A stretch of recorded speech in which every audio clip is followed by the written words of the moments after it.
Well, thank you for giving me the opportunity to connect with you today. My name is Portia Lauder, and I grew up in Utah on the outskirts of a small town. And I am the oldest of 7 children. My mother was a hippie, this talented actress and photographer, and my father was a Vietnam vet. And our home was chaotic, no structure, and beautiful.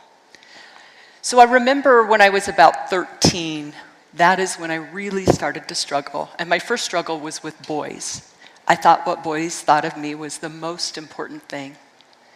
And I remember being about 17 years old and finding out that I was pregnant for the first time. I moved out.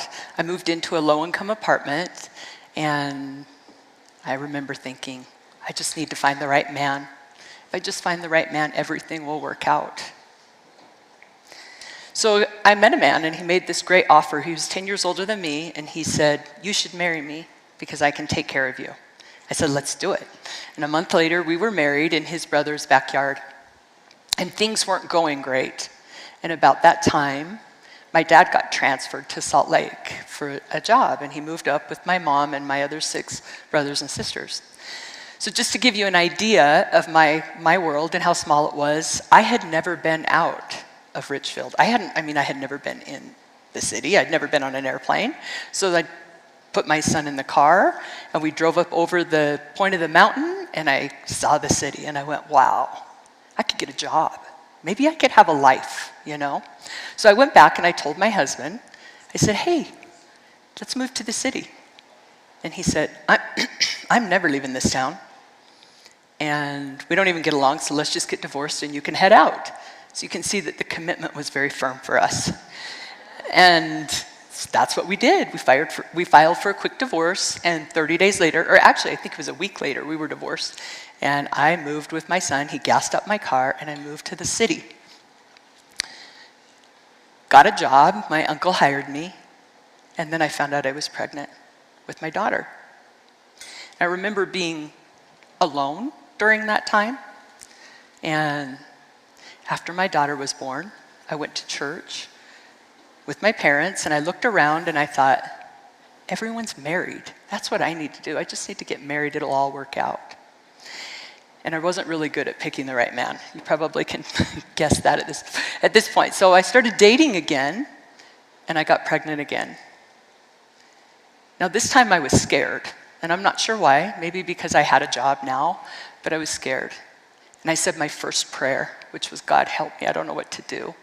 I'm not a great mom to the kids I have. They don't have a father. I need help. And I felt this strength come over me and this warmth. And I knew that this child wasn't mine to keep, that I needed to find his family. I started to look. I met a wonderful couple. They were so supportive of me through my pregnancy, and they adopted my son. They were there the day that he was born, and I watched them hold him for the first time. And I remember them walking out of the room with him, and I felt completely empty inside. And I took that pain and I put it in a box and I set it aside. And then the doctor wrote me a prescription for Percocet. And now I thought, I just need more Percocet. It'll make everything okay. And I continued to use, and things got worse for me. I thought I could just go back to work, but it didn't work. I lost my job. I was gone every night. My parents were raising my children. And I remember coming home late one night, walking into the house, and my little boy was standing by the window crying. He was 8 years old, and my mom was with him. And my mother looked at me and said, Portia, I don't know what it would take for you to change your life, but if this isn't enough for you, nothing ever would be. And that night I took my little boy, and I walked downstairs, and I laid on the floor, and I sobbed. And I begged God, take it from me. I'll do anything. I'll never date again. I'm not good at it. Help me just be a better person for my son. My little boy, who's here today, walked over and he said, Mom, what's wrong? You're beautiful. Why are you so sad? And he pulled me into the bathroom and he goes, "Look at you, Mom, you're beautiful." And I knew that I would go to any length to change my life. The next morning, I walked across the street, asked a religious counselor that I had never met for help. I said, "I'm a drug addict, I need help." I remember him, he did something smart. He called someone that knew more than he did. He's like, "I don't know what to do, let me call someone." And a friend came over and took me to my first AA meeting. Here's something cool about going to an AA meeting. There's like genuine happiness in these meetings. It's like amazing, you know, here I am. I'm going outside to have a cigarette every 5 minutes. Like I can't even sit still. And this guy has 2 years clean and he's all lit up. This guy has something I want. So I walk up after, "How did you get it?" He says, "You got to become a good person." I'm like, "Oh no, what the heck? I don't know how to do that." He hands me this book and he says, "This is the path. You've got to learn how to live a principle-centered life." So I started working with this religious counselor and he says to me, "Portia, why do you think you did all the things that you did in your life to get here?" I said, "Oh, I know. It was my mother." And he's like, "Keep thinking about it." You know? And then he said something to me. He said, "Portia, you might be the most selfish person I've ever met." First lesson, be grateful for people that are willing to tell you the truth. I was very selfish. He said, "Keep thinking about it." So I continued to think about it. I called him one day. I called him several times. I think it was my dad. It might be this. It was my ex-husband. Nope. I called him. And he said, "Did you figure it out yet?" He'd say, "Keep thinking about it." And I said, I think I did. It was because I wanted to." He's like, "Yes, you got it." Accountability, right? Accountability. So I started to build my life, and it wasn't easy. It was hard. Little simple steps to become a good parent, showing up when I said I would. I remember telling my dad, "Dad, I'm so overwhelmed." He said, "One day at a time, Portia. Read a book to your kids. Read a page of a book to your kids, whatever it takes. One day at a time. That's how you build this new life." Guess what happened? My life got amazing. I wouldn't say amazing. It got pretty good. It got better and better. But it was amazing for me because I knew the difference. I knew the difference.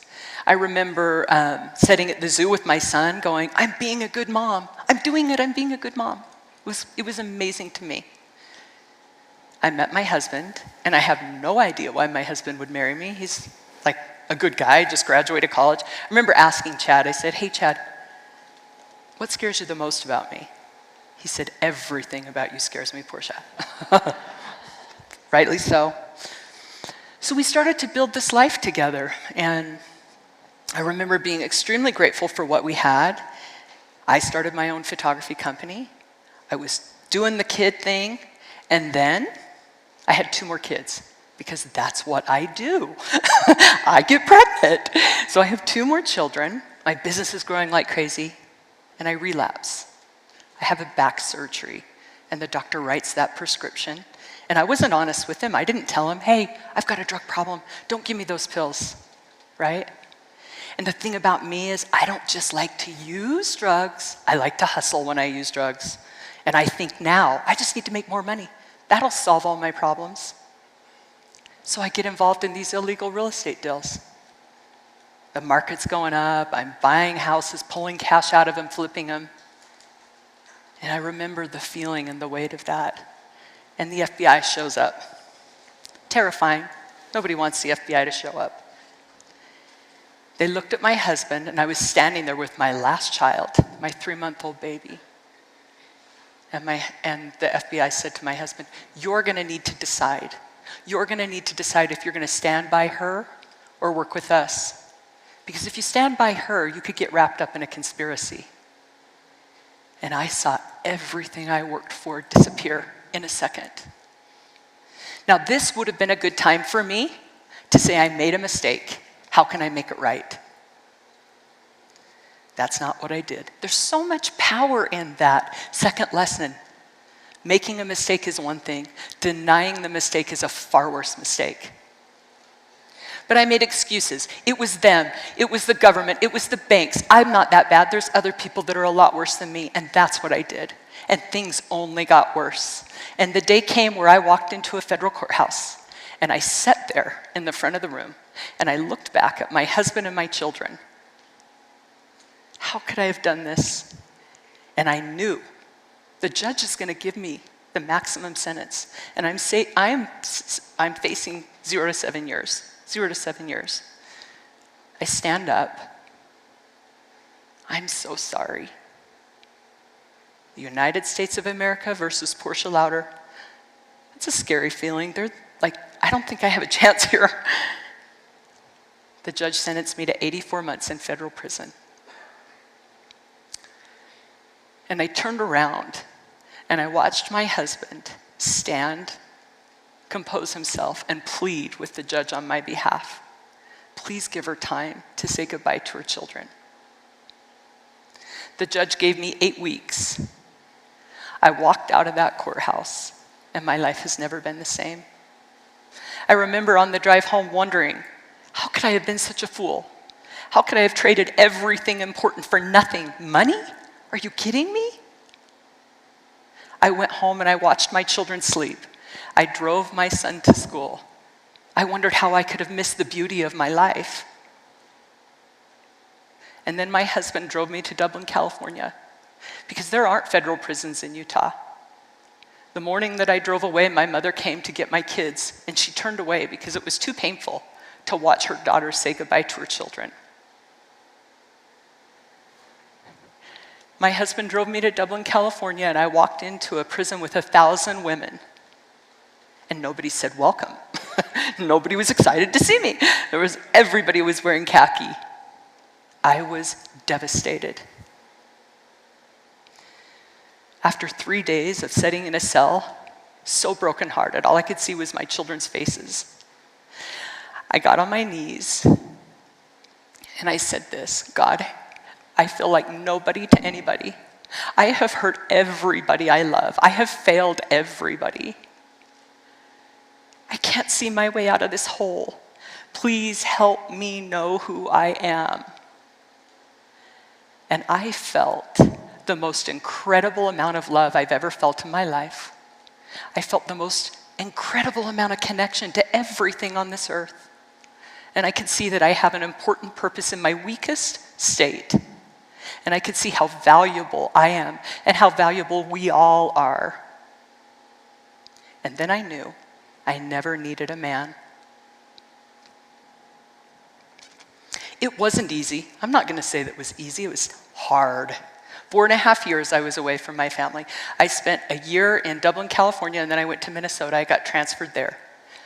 I remember that when my kids came out to see me, my husband and my kids, because I left them in pretty bad shape financially, so they couldn't come often. It had been a year. I left my kids. My younger kids were 7, 12, and 14. When they walked in, it had been a year since I had seen them in Minnesota, and they were 6 inches taller, teenagers, and they were hurting, and it was my fault. I remember my son Jackson. He was angry. He had a chip on his shoulder, and my daughter just looked at me and she said, Mom, I don't believe anything you say anymore. I'm so tired of this. It broke my heart, and I knew my kids need to know this was me. I need to be so brave. If my kids grew up thinking that the government did me dirty, this was my fault. So I decided to make a list of everything I had done to hurt anybody, and it was a spreadsheet. And I took some girls down to the rec yard, and I said it out loud, everything. I said, I'm going home free, and I buried the list. Guess what happened? My soul opened up. I started to connect with people and hear their stories. I started imagining a new future for myself. It wasn't easy. My kids had a right to be angry. They were hurt. But one step at a time, I was able to reconnect and build relationships. And that's still happening. By the end of my sentence, my life was beautiful. No cell phones in prison. Genuine connection. I remember sitting outside when the sun was going down and we're dancing and laughing and having fun. And I'm thinking, this might be the most beautiful moment of my life. And then the day came where they called my name, louder. And I walked out of that prison. And the only thing I had was a box, cardboard box. Everything important was in my heart. I had so much love for these women. And when I walked out, my husband was waiting for me with flowers. And all the women came running out cheering. We love you, Miss Louder. We love you, Portia.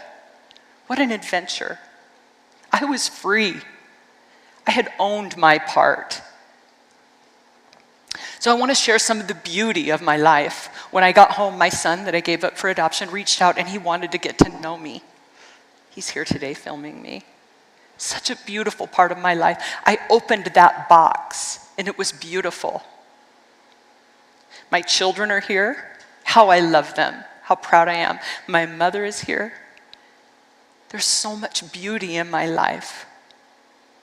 I wrote a book. My heart was so full. I started working with women in drug treatment and I couldn't hold it in. And I just wrote the book and I published it and I sent it in to these women and they were, Portia, it's our story. It was amazing. Be grateful for people that tell you the truth. When you make a mistake, own that mistake and look for the beauty. I am so grateful for this opportunity to share some of the beauty of my life, and that includes pain. Thank you.